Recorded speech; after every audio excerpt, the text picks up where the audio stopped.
Nasa Lucky Farm pa rin tayo ni Sir Maki dito sa Nueva Ecija. At oras na para ipagluto ko kayo ng isang putahe na talaga namang kukumbinse sa mga hindi kumakain ng ampalaya.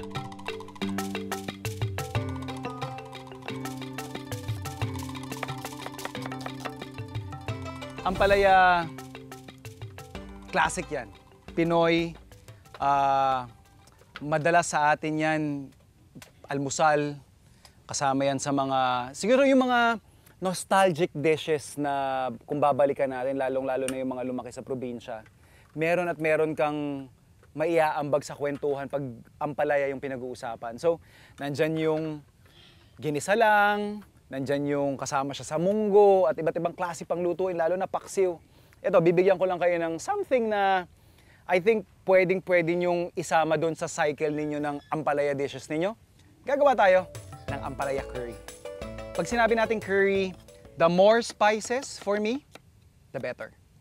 So we have here yung ating aromatics, tomatoes, onions, and of course yung ating garlic. We also have here grated ginger.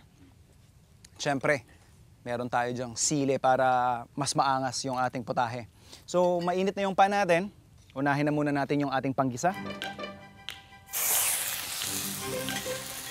Next up, yung ating onions. And finally, yung ating garlic.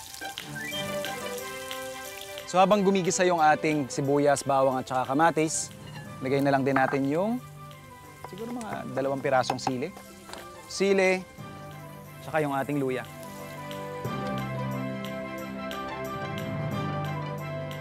And then, yung ating cumin powder.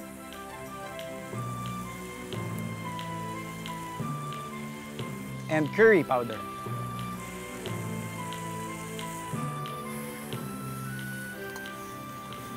And then, yung ating gata. Then we'll just season this with some fish sauce and brown sugar.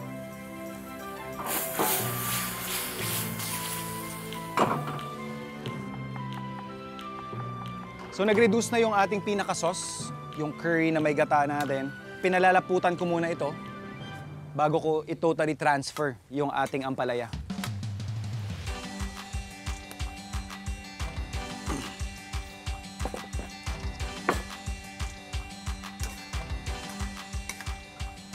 Ilalagay lang din natin yung talbos ng ampalaya.